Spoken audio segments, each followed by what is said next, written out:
Olá a todos, sejam bem-vindos ao canal Pleiadianos e ao nosso programa Mitolugar, o nosso encontro semanal, onde nós tentamos explicar os dilemas, acontecimentos do mundo moderno à luz da mitologia, utilizando da filosofia, psicologia, história, antropologia, sociologia, para explicar esses mitos no dia a dia em que nós vivemos.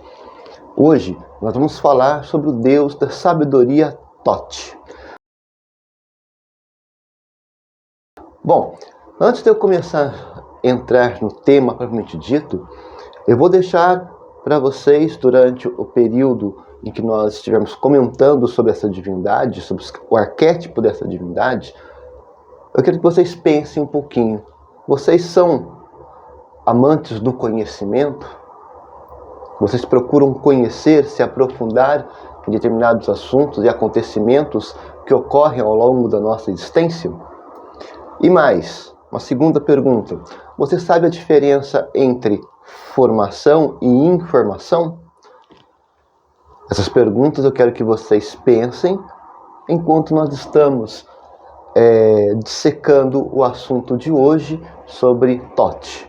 É essencial que vocês comecem a entender um pouquinho sobre a palavra conhecimento, sabedoria, entendimento, porque no mundo moderno existe uma diferença muito grande entre conhecer e saber, informar e realmente formar, ter algum tipo de conhecimento sobre algo e aprofundamento sobre algo. Essas coisas que eu acabei de falar são divisores de água. E esses divisores de água, eles são extremamente aprofundados no mundo moderno, porque é a diferença entre comandar e ser comandado. Observar, saber o que está por detrás de determinadas palavras, do que simplesmente você abaixar a tua cabeça e dizer amém para as coisas, porque simplesmente o seu conteúdo, o seu conhecimento, ele é vago, ele é limitado. No mundo moderno, quanto menos a gente sabe, pior é, mais perigoso se torna viver no mundo. Porque sempre vai ter alguém disposto a apostar na nossa ignorância, no nosso desconhecimento, para governar as nossas decisões, a tomar decisões por nós. Então fiquem esses pensamentos iniciais para que vocês possam estar pensando enquanto nós nos desenvolvemos aqui no programa de hoje. Bem, Thoth é o deus da escrita e da sabedoria. Os egípcios acreditavam que Thoth tinha criado os hieróglifos. Thoth era também conhecedor da matemática, astronomia, magia e representava todos os conhecimentos científicos. Sua associação mais antiga refere-se a ele como o deus da lua. Thoth geralmente é representado com a imagem de um ibis, um pássaro, e por ela ter um bico parecido com a lua, o consideravam o ibis um animal sagrado. Ele também aparece com cabeça de babuíno, dependendo da iconografia. Thoth ele acaba aparecendo em muitos ritos e mitos antigos do Egito. Em uma das versões do mito, entre Horus e Sete, por exemplo, o deus da escrita cura o olho de Horus que tinha sido arrancado por Sete. Ele ensinou feitiços a Ísis, permitindo que ela trouxesse Osíris à vida. Já na interminável batalha do rei Sol contra a serpente Apófis, ele também é visto como um ser que ajudou nessa luta. No tribunal de Osíris, o tribunal do deus dos mortos, onde os mortos são julgados, Thoth anota o resultado da vida de quem está sendo julgado e as entrega a Osíris. Acreditavam os egípcios que Thoth também poderia ser o criador do calendário, que conta com 365 dias, e achavam que o Deus tinha uma capacidade enorme de conhecer todas as fórmulas do universo, já que em muitos mitos aparece utilizando de magia para ajudar outros deuses. O culto mais importante de Thoth foi em Hermópolis, mas foi adorado em todo o Egito e na Núbia. As origens, né, dessa deidade, né, dessa divindade do conhecimento. No Egito pré-dinástico, emblemas de Tote aparecem em paletas cosméticas. Mas é apenas no Velho Reino que temos informações textual sobre seus papéis. Os textos da pirâmide listam como um dos dois companheiros que cruzaram o céu com o deus Sol Ra, colocando-o como uma divindade solar no início. Mais tarde, no entanto, ficou mais conhecido como deus da lua e foi tido em grande reverência à astronomia, agricultura e rituais religiosos. Há vários mitos sobre o nascimento de Tote. De acordo com os conteúdos, Horus e Sete, Tote foi a descendência destes deuses, tendo surgido da testa de Sete depois que o sêmen de Horus encontrou o seu caminho para o interior de Sete. Como descendência destas divindades, Tote incorporou tanto as características do caos como da estabilidade e, portanto, tornou-se um deus do equilíbrio.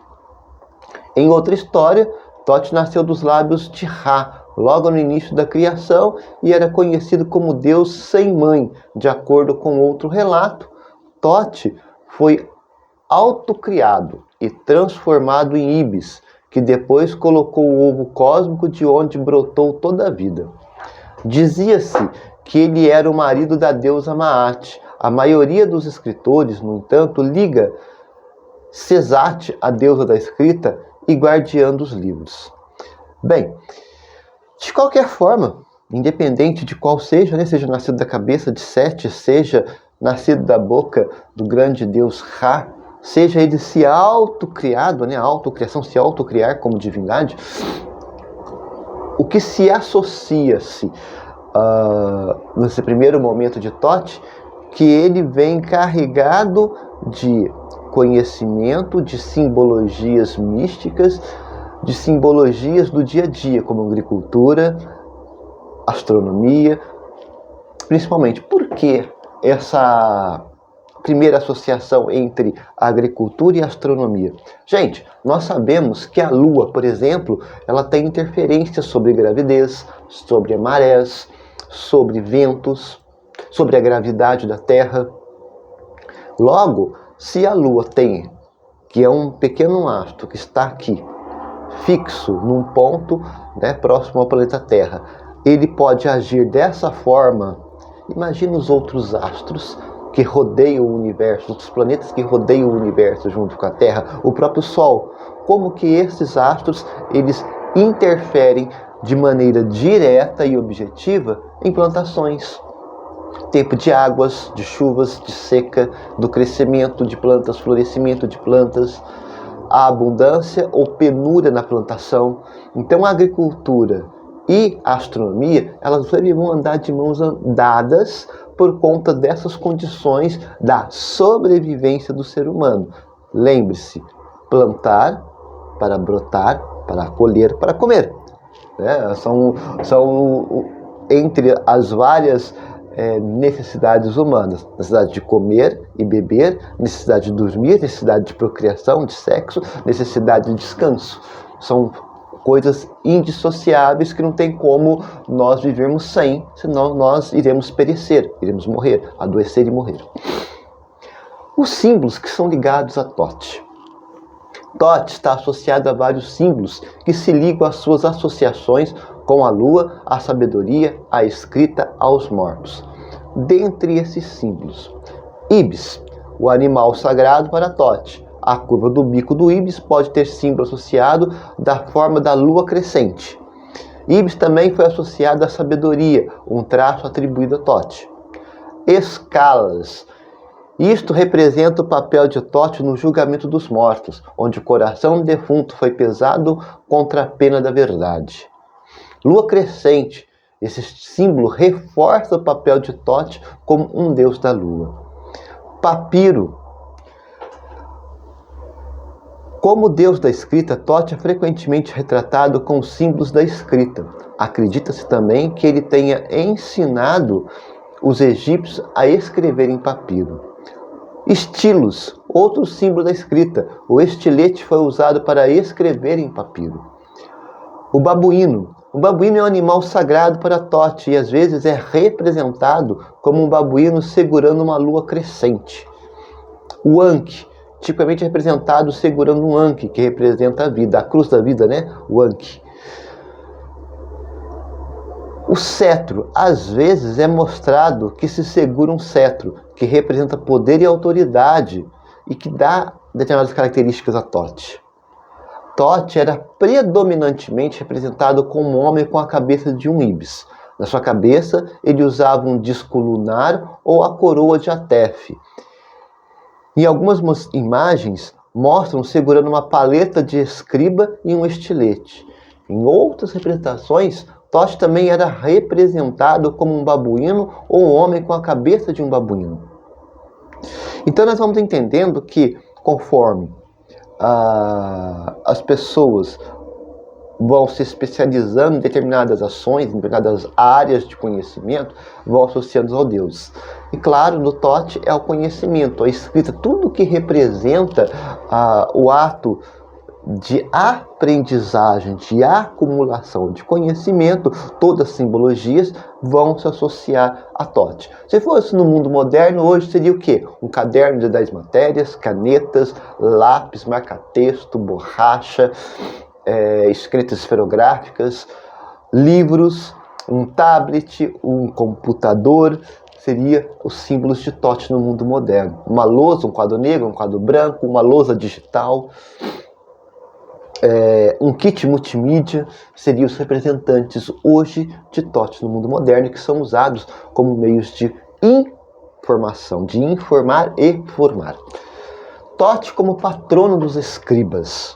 Tote era um dos padroeiros e protetor dos escribas. Acreditava-se que ele inventou escritas e os hieróglifos. A companheira de Tote, Sesate, mantinha os escribas em sua biblioteca imortal e dava proteção aos escritores. As deidades egípcias davam imensa importância aos escribas devido ao poder de suas palavras imortais e eternas. Os escribas também eram valorizados e respeitados em sua jornada para a vida após a morte. Quem assistiu Harry Potter e as Relíquias da Morte, parte 2, quando nós falamos da questão da palavra, nós temos um trecho que Alvo Dumbledore fala para Harry Potter, né? Que é o seguinte, que nosso maior poder é o poder da palavra, capaz de causar grande sofrimento e também de remediar. Então o ato da palavra, o ato de falar, o ato de se comunicar, ele é um ato de poder e já era considerado uma prática ligada ao deus Tote lá na antiguidade. O ato de comunicar algo, o ato de falar, era considerado algo sagrado.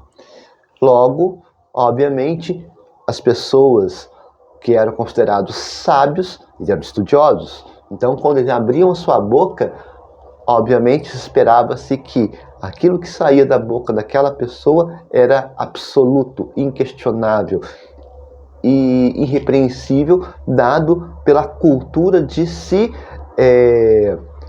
acercar-se de um máximo de conhecimento, de informações o possível, para criar uma formação permanente, perpétua sobre aquele assunto e poder discursá-la com excelência, com propriedade, com segurança, que você estava passando algo realmente certeiro e não algo que poderia ser questionado amanhã ou depois como duvidoso. A ciência moderna, os conhecimentos modernos, a ciência matemática, a ciência língua portuguesa, a ciência história, a ciência filosofia, a ciência antropologia, a ciência psicologia, a ciência sociologia, entre outras ciências, elas também partem desse pressuposto da excelência.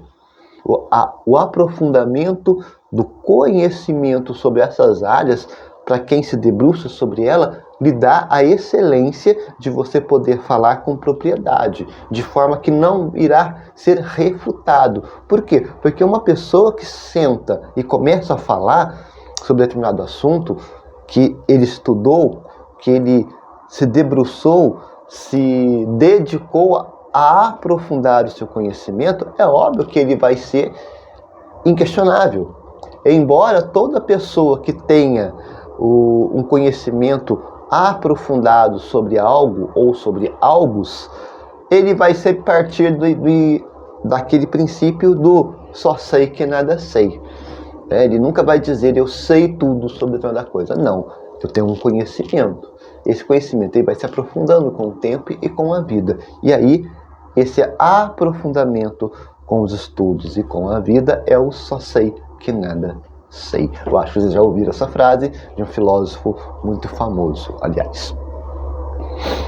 Bom, o deus Tote como conhecimento. Para os egípcios, Tote foi o fundador de todas as principais disciplinas, como ciência, religião, filosofia e magia. Os gregos entenderam a sabedoria de Tote, incluindo matemática, astronomia, medicina e teologia. Tanto para os egípcios quanto para os gregos, Tote foi venerado e honrado como um deus de conhecimento e sabedoria. Tote como regulador do grande universo. Tote foi dada a tarefa principal de manter o equilíbrio no universo. Para isso, ele tinha que assegurar que o mal não crescesse e fomentasse na Terra. Tote desempenhou o papel de conselheiro sábio e mediador de vários deuses, tais como Horus e Sete. Ele também foi o conselheiro e consultor do deus Sol Ra. A maioria dos mitos fala de Tote como um homem com impecável persuasão e inefável. O que significa inefável? Que nunca erra, né? Que nunca erra. Tote e a vida após a morte. Bom, Tote tinha uma mansão no submundo e este espaço proporcionava um ponto seguro para as almas falecidas antes do seu julgamento por Osíris. E também era o escriba do submundo e mantinha os relatos das almas dos falecidos. Ele tem um papel significativo na determinação dos indivíduos que se ascenderiam ao céu e que iria para Duat. Para este fim, Tote e seu companheiro deus Anubis pesaram o coração do falecido contra a pena da verdade, e seu julgamento foi relatado a Osíris, que então tomou a decisão final. Tote como organizador. Ele era um organizador muito eficiente. Regulou os céus, as estrelas, a terra e tudo o que existe neles. E criou um perfeito equilíbrio entre todos os elementos e os vários seres vivos existentes no céu, na terra, nos mares e no universo. Veja bem. Tote também jogou com a lua e criou um calendário de 365 dias.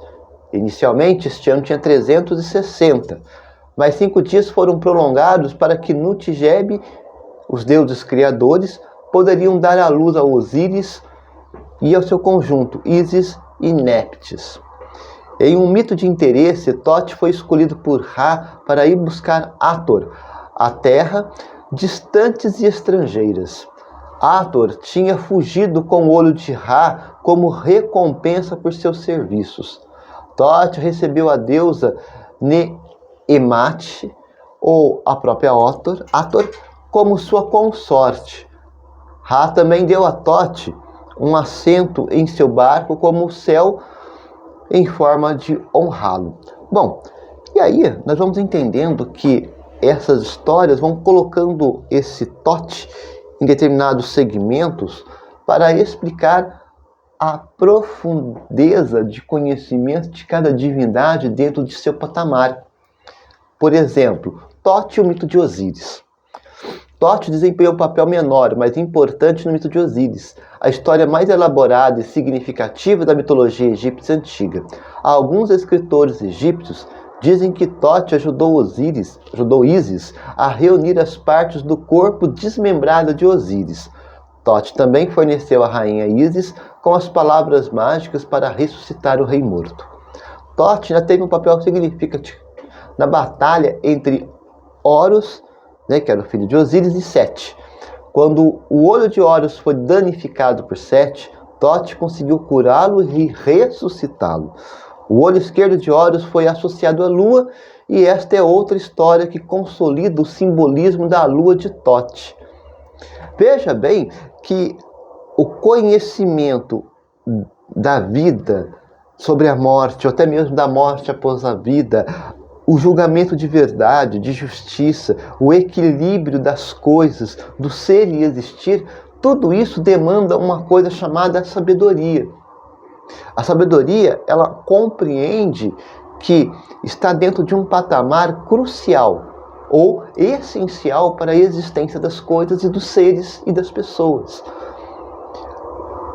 Por exemplo, na Idade Média, muitas pessoas acreditavam que a vida ou a morte de um nascituro, né, de uma criança, estava nas mãos de Deus.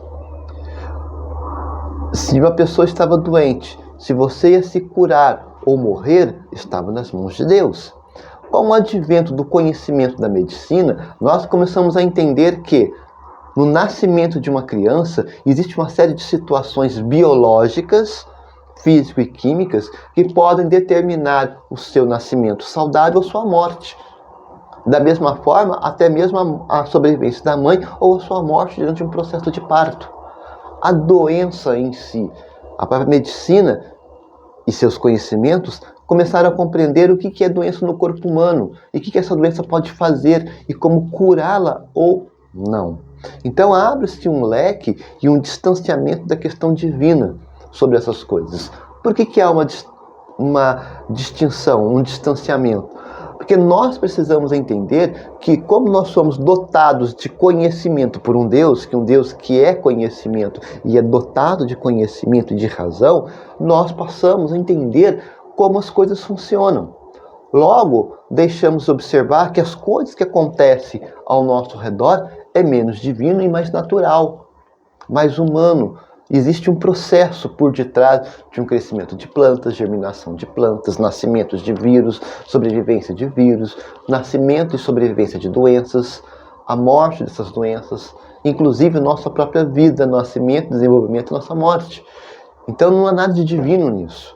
É puramente natural, é um processo natural. O divino é o extracorpóreo, é o que está fora da matéria, é o que está fora daquilo que pode ver, cheirar, pegar, sentir, tocar, experimentar cientificamente. Não é uma negação do ser divino sobre a matéria, mas explicar que o ser divino, a divindade, ela está acima da matéria, ela está acima do que eu posso ver, tocar, sentir. Então, por isso que a ciência, o conhecimento, ela entra na parte que nós chamamos de materialidade, daquilo que eu posso ver, pegar, sentir, estudar e experimentar para poder provar a sua existência. Alguns significados simbólicos de Thoth. Na mitologia egípcia, Thoth era um símbolo de equilíbrio. Ele salvaguardava o estado de Maat ao servir como conselheiro mediador. Thoth era um emblema de conhecimento e sabedoria. Por esta razão, ele foi representado pelo pássaro Ibis. Como patrono dos escribas, simbolizava a arte e a escrita. E também como contador de almas no submundo. Um emblema de magia, onde usa suas habilidades para reanimar o corpo de Osíris.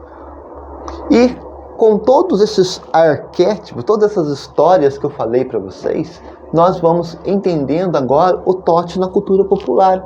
Como que essa divindade, com essa gama de conhecimento, com essa estrutura toda que nós podemos notar, foi montada uma estrutura de conhecimento do palpável, daquilo que eu posso pegar, sentir, ver, tocar, e indo para o extrafísico, fora da matéria, fora do corpóreo, o extracorpóreo. Como que é vista essa cultura popular?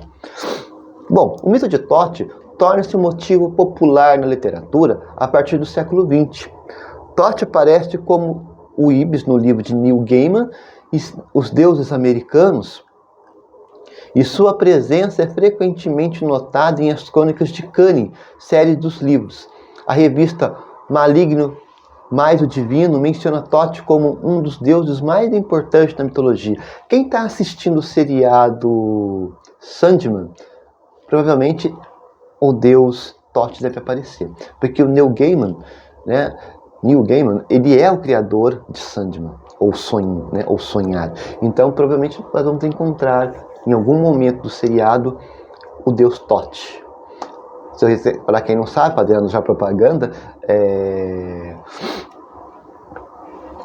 Morpheus, né, o sonho, ou a criação de Neil Gaiman já existe a primeira temporada na plataforma Netflix, se eu não me engano.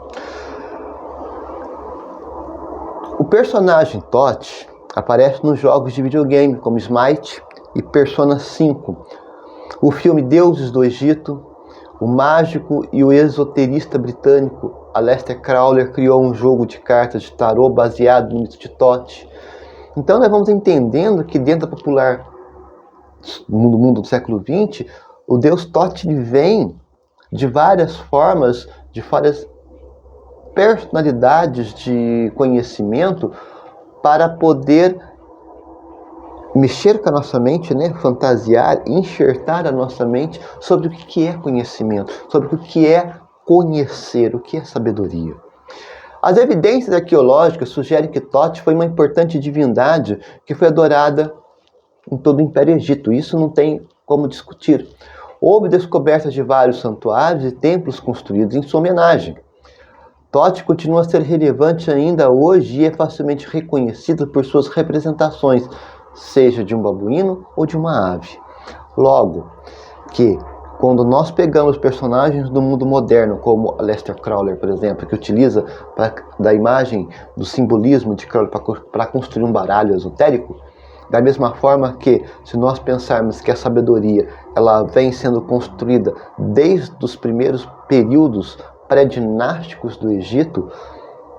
Por que nós falamos de pré-dinástico? Porque nós temos que entender que é claro que o ser humano sempre existiu na Terra, mas quando começa a ter registro desse ser humano na Terra, começa a se criar a ideia de conhecimento. Por isso que o Egito ele é referência. Egito, a Núbia, os países ali, os reinados da antiga Mesopotâmia, são os primeiros povos primitivos que começaram a se assentar e criar civilização. E a necessidade de criar escrita para registrar os seus atos e acontecimentos. Quando você cria a escrita para gerar conhecimento, para gerar história, você está gerando informação e formação. Bom, o que podemos dizer sobre a psicologia desse mito?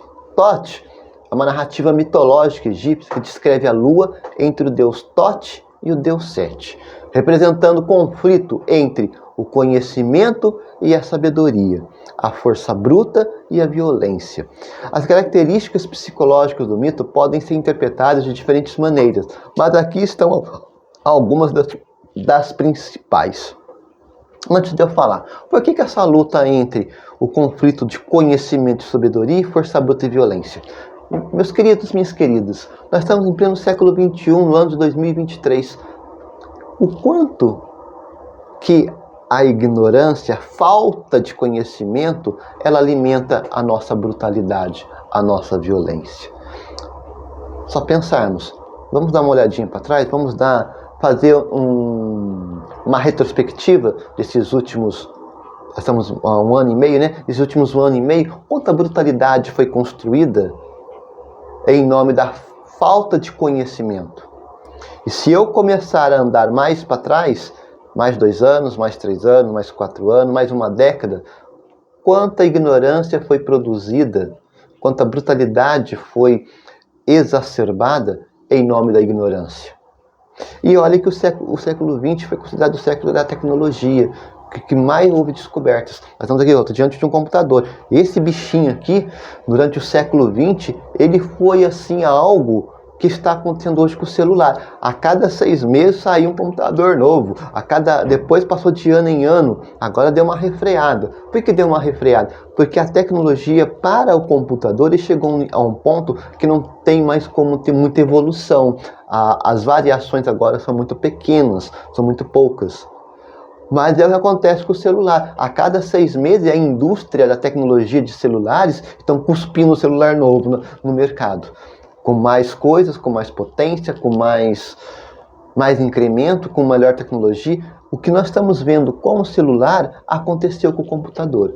Quem viveu aí os anos 90, a década de 90, o começo a primeiro meado da década de 20, do ano 2000, né, até 2005, nós podemos acompanhar que ficava cuspindo computador novo, assim, de 6 em 6 meses, depois de ano em ano, e agora deu uma parada. Por quê? Porque chegou a um topo, chegou a um limite de tecnologia para os computadores, que não está tendo um avanço ao ponto de ficar cuspindo de 6 em 6 meses uma máquina nova. E preços caríssimos, obviamente, como acontece com o celular. O celular, eu acho um absurdo, se não me desculpar, nós pagarmos 7, 8, 9, 10, 17 mil, 15 mil, 10 mil num celular de top, só porque ele é top, é de ponta. Isso é abissal, isso chega a ser uma coisa indecente, como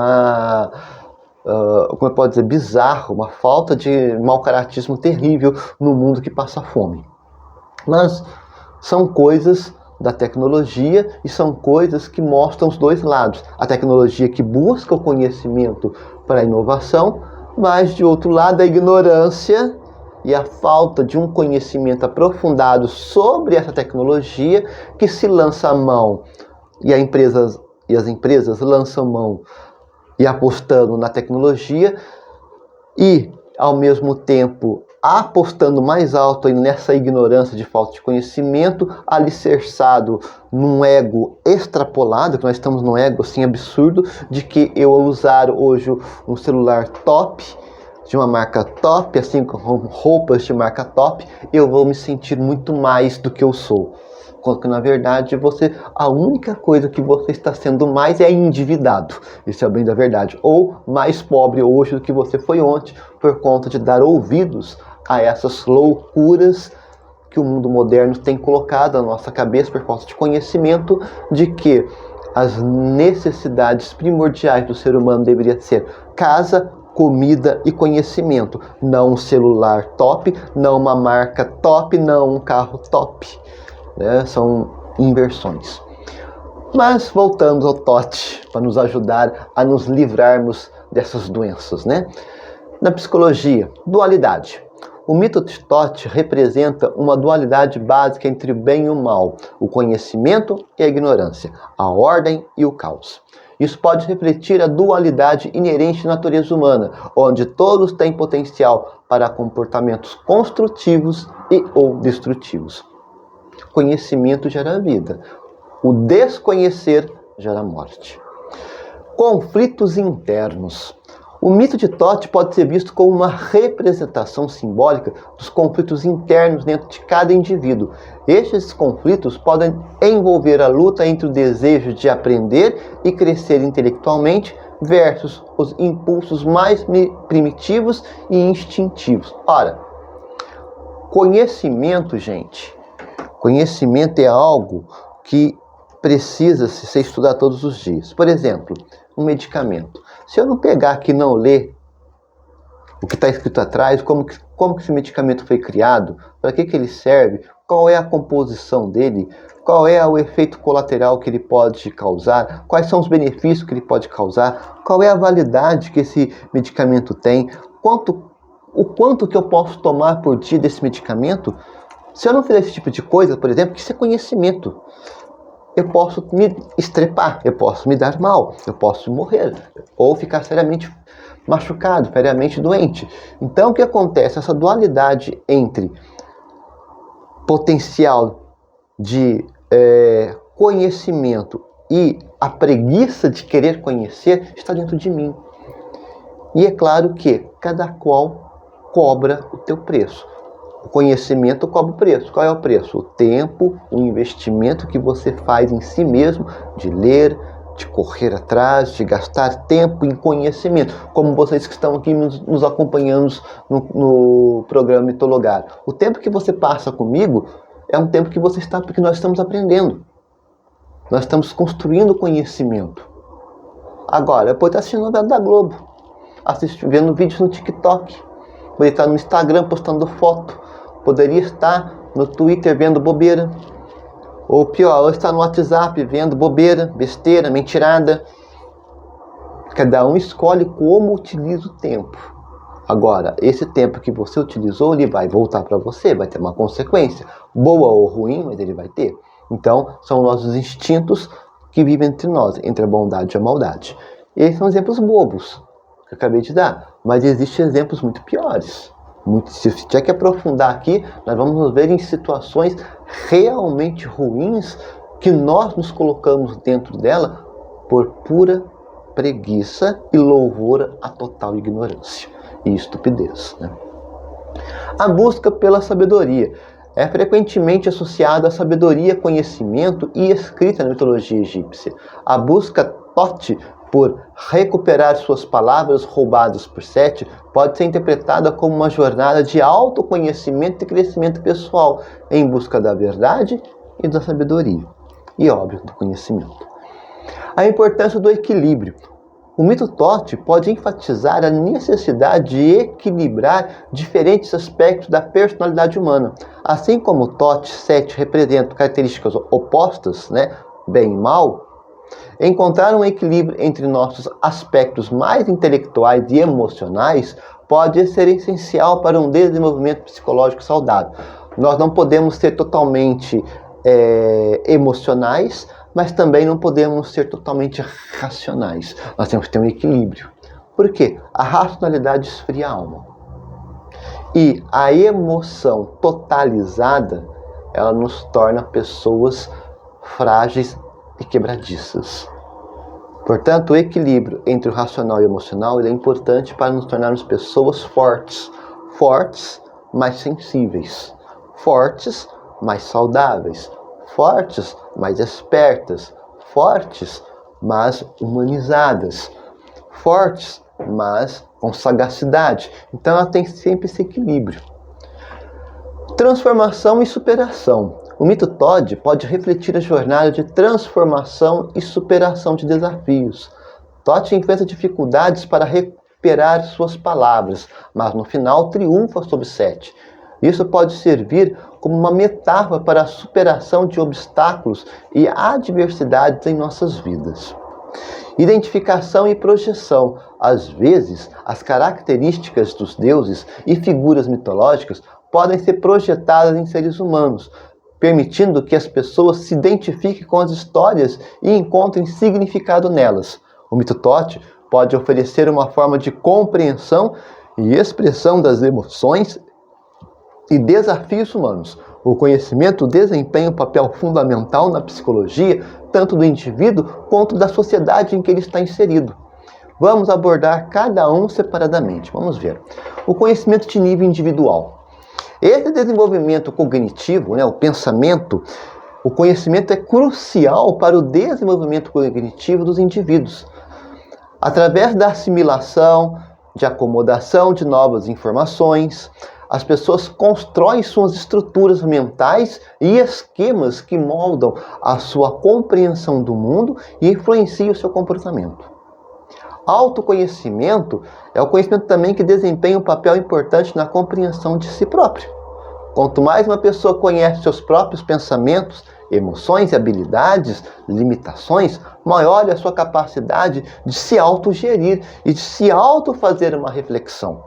A pergunta que eu faço: quantas vezes nós fazemos uma reflexão sobre nós mesmos? Você já parou para fazer uma reflexão sobre a sua vida, sobre seus atos e pensamentos? Ou nós apenas somos levados, nós reagimos, somos reagentes a coisas e acontecimentos e sofremos as ações desses reagentes?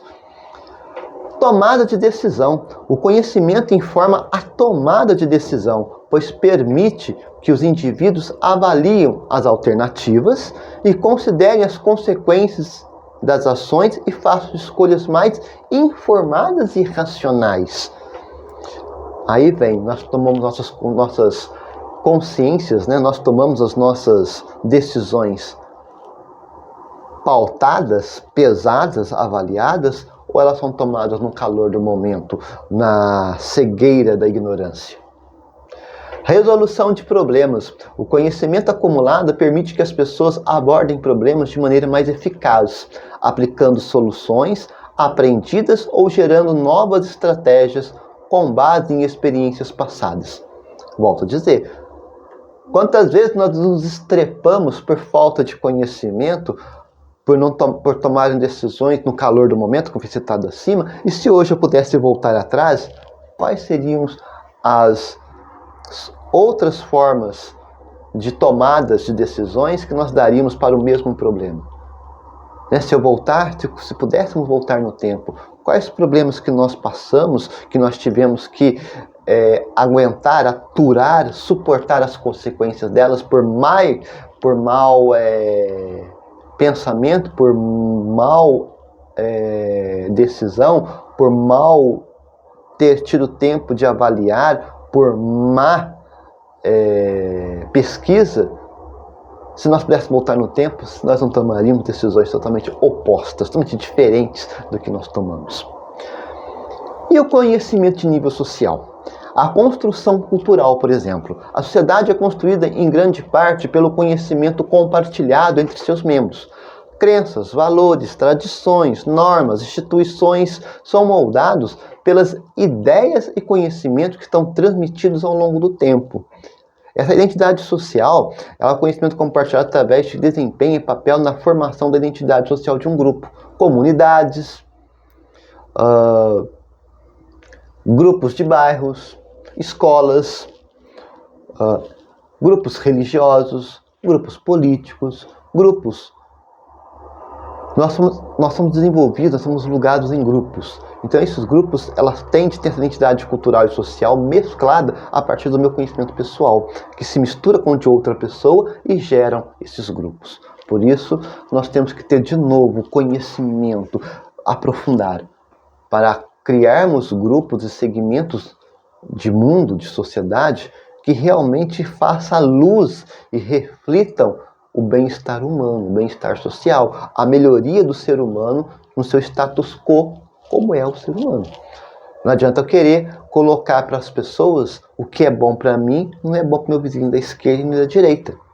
Pode ser bom para o da frente, para o de trás, mas não para a esquerda e da direita. Então o que eu tenho que fazer? Eu vou levantar a bandeira da ignorância, que a minha pensamento, o que eu acredito é o verdadeiro? Não, eu vou dialogar com o da esquerda e da direita e chegarmos a um bem comum, a uma resolução comum que agrade a todos e que façam todos crescer. E aí não só 1, 2 e 3, mas 4 e 5 irão se desenvolver bem. Isso é social, isso é cultura, isso é viver em comunidade. Não é ilha, nós não somos ilhas, né? Cooperação e comunicação. O conhecimento comum facilita a cooperação entre os membros de uma sociedade.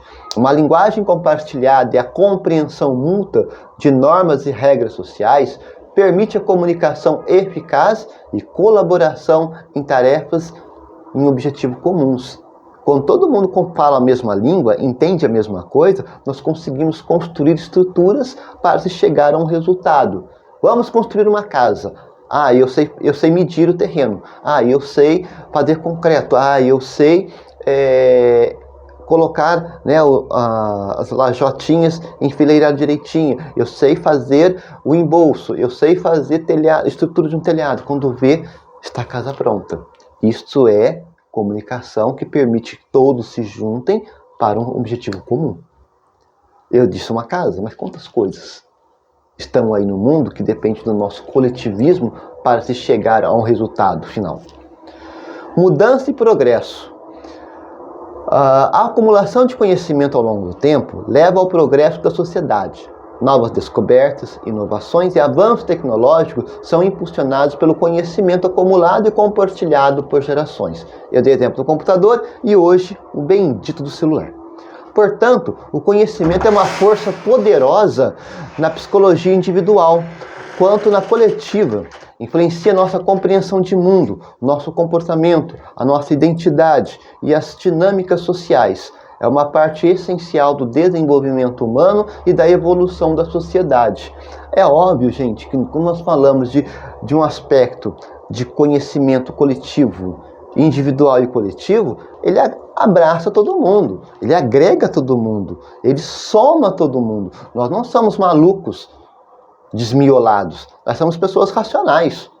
Essa racionalidade, ela tende a fazer com que nós nos desenvolvemos, né, evoluamos como humanos em sociedade, não individualmente. Individualmente a gente não faz nada. Se todo mundo evoluísse individualmente e esse micro-organismo individual formar a sociedade, nós estamos na idade da pedra lascada ainda. Vamos assim dizer. Quem sabe, né, estudou história, sabe a idade da pedra lascada? Polida, idade da metade. Mas está na idade lascada. Por quê? Porque nós, por natureza, tendemos a ser ignorantes, estúpidos. E aí, essa estupidez ela tem que ser massacrada pelo conhecimento para que nós possamos evoluir individualmente e coletivamente. E por fim, formação e informação. Totti, ele traz essa dualidade muito separada entre formar e informar. Lembra no começo quando eu perguntei para vocês sabem a diferença entre formação e informação? Sim, elas são diferentes. Informação e formação são conceitos diferentes e têm significados distintos. Informação. A informação refere-se a dados ou conhecimentos específicos transmitidos ou recebidos de várias fontes, como livros, meios de comunicação, internet, conversas, WhatsApp, as mídias sociais, entre outros. É um conjunto de fatos, dados, estatísticas ou detalhes sobre determinado assunto. A informação pode ser apresentada de forma isolada, sem necessariamente fornecer um contexto amplo ou uma compreensão mais profunda do tema em questão. Aqui entra fake news, por exemplo. Tá? Ela é uma informação. Só que uma informação, como diz ali, uma informação isolada. Ela não está preocupada e ela não tem nenhuma preocupação em abrir um contexto, porque se abre o contexto e descobre que aquilo que foi falado, aquele pequeno trecho que foi falado, é uma mentira, quando você abre o contexto vai mostrar que aquilo é uma falácia. Então, ela não está preocupada em abrir o tema, em abrir um leque, em aprofundar a informação. Então, ela é fechada e quem não tem conhecimento super aprofundado sobre um determinado tema, ele é obrigado a acreditar naquela pequena informação que muitas das vezes ela é manipulada, alterada, gerando fake news, por exemplo, ou mentira mesmo, né? Já a formação. A formação, por outro lado, envolve um processo mais abrangente, estruturado de aprendizado e de desenvolvimento. É a aquisição de conhecimento, habilidades e valores ao longo do tempo, geralmente por meio de um programa educacional, treinamento ou experiência. A formação visa proporcionar uma compreensão mais profunda e abrangente de um campo específico ou de um conjunto de habilidades. Para entender melhor a diferença, pense na informação como pequenos fragmentos de dados soltos, enquanto a formação é como um quebra-cabeça completo que reúne esses fragmentos para formar uma imagem coerente e completa. Possamos entender então, gente, que informação e informação são coisas totalmente diferentes. E aí eu volto. Fique com a formação. Caiu no WhatsApp uma informação, seja o que for. Vá lá ver. Vá estudar. Entra no Google e jogue lá. Formação sobre tal tema. O Google vai mostrar um monte de pasta para você e você vai lendo. Você vai criando o seu próprio conhecimento. E uma vez criado esse conhecimento, você volta lá na informação e você vai cruzá-las. E aí você vai ver o quanto que aquela informação foi passada, ela é comprometida com a verdade ou comprometida com a mentira. Somente a formação é capaz de dar isso. Por isso que os egípcios, eles tinham em alta conta, para ser mais exato, eles valorizavam extremamente Totti. Porque o conhecimento gera vida. Ora, olha as construções egípcias, elas foram construídas como? Você acha que foi construída pela ideia de uma pessoa? A pessoa fala, rabiscou no papel lá, eu quero uma pirâmide, eu quero um templo assim. Não, aquilo saiu da cabeça de uma pessoa, foi pensada milimetricamente, como cortar, que pedra que vai ser utilizada, o corte na pedra, a forma que ela vai ser cinzelada, cinzel, né? É a forma que ela vai ser esculpida, a forma como ela vai ser encaixada uma sobre a outra, o peso, o terreno que vai comportar aquela estrutura, se não vai ceder. Tudo isso é conhecimento. Tudo isso é conhecimento, é aprofundado. não é informação. Se eu chegar aqui e falar para vocês que é uma casa de pau-pique, como é construir uma casa de pau-pique? A pessoa vai lá, corta bambu, trança ela com arame, aí pega barro, mistura na terra, faz um barro, vai passando barro naquela trama, aí vai alisando com a mão, depois pega uma desempenadeira, deixa lisinha, acabou, tá pronto. Será? Ou tem muito mais coisas por detrás de uma parede de pau-pique, por exemplo. Então, eu estou dando uma informação. Eu não estou dando uma formação. A formação ela vai muito mais profunda do que isso. Nós temos que buscar a raiz. E aí eu fecho com um trecho dessa questão de formação, de conhecimento, com um livro de Tolkien, O Senhor dos Anéis, A Sociedade dos Anéis, no diálogo entre o Gandalf e o Frodo Bolseiro, onde eles estavam questionando sobre Gollum, aonde o Frodo disse que sentiu pena de que Bilbo não tinha matado Gollum quando teve a oportunidade. E aí o mago o repreende, né, de uma maneira, no primeiro momento o repreende, depois o chama para a consciência. Pena, foi realmente pena que segurou a mão de Bilbo em não matar Gollum. Ele vira e fala assim, né? Muitas pessoas boas morrem e as más vivem. Você pode resolver esse enigma? Não seja tão apressado em julgar as pessoas, pois nem mesmo os grandes sábios conseguem ver o quadro todo. O que quer dizer isso? Não conseguem ver o quadro todo. Como eu parti do princípio que só sei que nada sei, uma pessoa que se é imbuída de conhecimento, ele nunca vai dar uma resposta direta, objetiva, porque a gente não consegue enxergar o resultado final até que o quadro todo esteja montado. Lembra a história do quebra-cabeça? Uma pecinha é uma informação. O quebra-cabeça todo completo é informação, é formação. Por quê? Porque você consegue enxergar toda a imagem e o que ela quer dizer. É a mesma coisa o que o Gandalf diz. Não podemos ser ávidos em julgar coisas, situações e pessoas no calor do momento. Nós temos que criar o hábito de conhecer, acumular conhecimento para podermos ter condições de ter um julgamento equilibrado. Até mesmo na nossa própria vida, nosso ser existir. Por isso, quando eu voltei no começo, você sabe a diferença de informação e formação? Você tem se formado na sua vida ou se informado? Se você busca informação, passe a buscar formação a partir de agora. Seja uma pessoa mais voltada para o conhecimento. E olhe, como diz uma professora minha, que ela ainda é viva, está idosa, bem idosinha, mas ela é viva e lúcida. Podem nos tirar tudo, mas não podem tirar de nós o nosso conhecimento. Porque o nosso conhecimento nós damos para quem nós quisermos ou não. Então não tem como ser roubado o conhecimento. Bem, gente, este foi Thoth, o Deus do conhecimento. Eu espero que vocês tenham aprendido, assim como eu, sobre a importância do conhecimento. E eu me despeço por aqui. Espero que todos vocês tenham um bom fim de semana. E nos encontraremos na próxima semana aqui no canal Pleiadianos, no programa Mitologar. Um forte abraço a todos.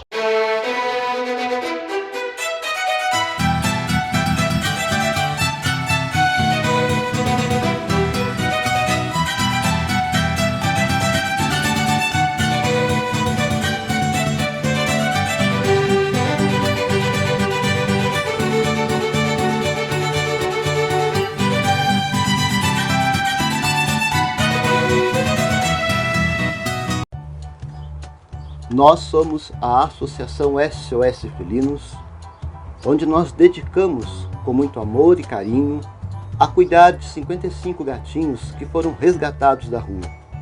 E através de sua inestimável ajuda, estamos conseguindo dar a esses bichinhos muito amados um lar, alimento, remédios, veterinário, além de muita atenção, cuidado e imenso amor.